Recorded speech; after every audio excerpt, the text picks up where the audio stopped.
The On Target Institute presents small group leadership and facilitation training, exploring practical methods to start, facilitate, and lead all types of small group ministry. Now with today's session, On Target founder Vince Dacchioli. Man, how you doing? It's so good to be with you again and for our second session of On Target Institute's leadership training. A reminder, if you have not already downloaded the leadership manual, it is available at otm.co. I really want to encourage you to do that so you can follow along with us. In this session, we're going to be talking about the responsibilities of an OTI leader. In our last session, you may recall, we dealt with qualifications. We talked about the 5 non-negotiables. And we also had a list of things we are looking for in leaders. We ended that session by talking about the application form and the uniqueness of that form and some things for you to consider as you move toward becoming a leader with On Target Institute. And this session has to do more with your responsibilities, specifically as a discussion leader. So let's unpack those. Let's begin by talking about your duties. First, you need to be available to attend all of our weekly meetings. It's very important as a leader that you set the example and that you're there every week. If you're not able to be there, that you have maybe an assistant leader that can help out with that. You have to arrive. We're asking you to arrive 15 minutes early, at least, to greet the men in your group. Very important that you set the standard, again, to be there early. We want you to attend the scheduled training and equipping sessions that we will have, probably at least monthly, for you to be sharpened in your leadership skills. We also may have an annual leader retreat that we're going to ask you to attend as well. So that's something that you need to consider. Well, this is probably the most important thing that we're looking for in a leader of a group. We're going to ask you to contact every man in your small group every single week with a non-agenda phone call. We'll unpack that a little bit more in later sessions, but every week you need to call every man in your group with a non-agenda phone call. It's just like, hey, Joe, how's it been going for you this week? Maybe you remember some notes from the actual group discussion time, and you can ask them how you're doing with what you committed to last week. I would also recommend that you start your phone calls with the men who were not there, because we don't know. They could be facing some challenges that you may not know about. Also, you might find it that it's necessary to meet separately with some of the men in your group who may have special needs. If you've got a man in your group and there's not enough time in your session to deal with it, you've got to be prepared to meet separately. Maybe have a cup of coffee between your meeting times weekly. In preparation for the meetings, here's what we're going to ask you to do. You need to pray. You need to be praying for every single man in your group every single day. That is something that is very, very important. We want you prior to the meeting to also be looking for visitors and greet them warmly. Remember that many may be non-believers, and avoid overt and overly spiritual talk. We're trying to create an environment where men feel safe. They can come in and we're not just talking in language that they don't really understand and that we only understand as believers. Mingle with the men and not with other leaders. This is a temptation that oftentimes we have as leaders. We see other leaders that we meet with in separate meetings and we want to gravitate toward them. No, mingle with the men, mingle with the broader group, and don't just gravitate to the leaders. And most important, be an encourager. Try to encourage as many guys as you possibly can. Again, it's creating the right environment. During the teaching time, this is very important. You should be watching the men in your group. The teacher may come up with something and all of a sudden you're going to look for some nonverbal signs.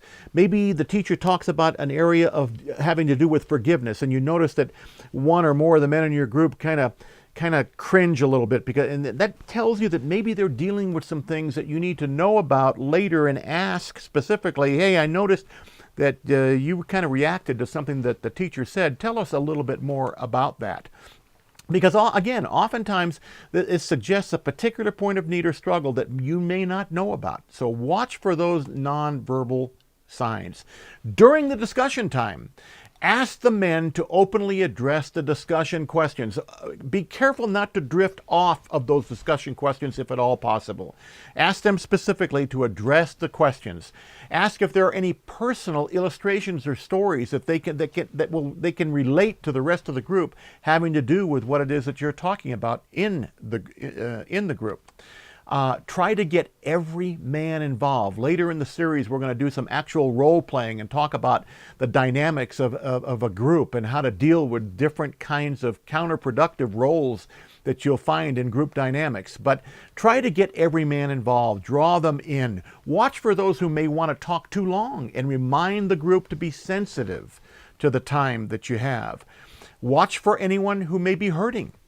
Sometimes there are guys hurting, and I know as leaders sometimes we have an agenda. We want to get through the discussion question, but all of a sudden you may notice there's a guy in your group, he's got a little tear welling up in his eye, and guys, that tear may have nothing to do with what the discussion will be about in that session. It may have nothing to do with what's being talked about, but there may be some very real hurt going on in that man's life that happened that morning or maybe a few days before.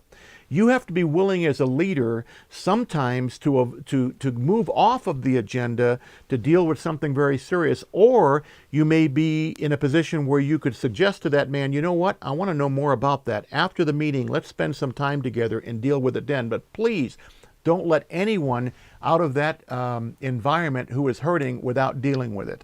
Again, we'll teach you more about how to balance that tug of war in a group dynamic in a later session. Finishing the discussion exercise is second to meeting the needs. Please remember that, guys. This is very, very important.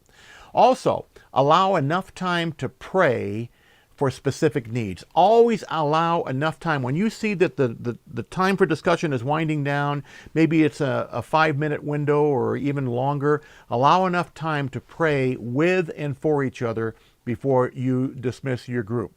Challenge the men to write down 1 or 2 specific action items that they may have gotten from your discussion that they can process over this next week. Because new behaviors that they may want to enter into as a result of the lesson, those are the things you want to encourage them to write down. And then offer your phone number or email address for anyone who may need to contact you during the week. We talked about that in our last session, the importance of being available to these men 24/7. And remember that this is not a counseling session. It's very important that you remember that, but rather an opportunity to hear relevant information and to discover how to apply it to real life situations.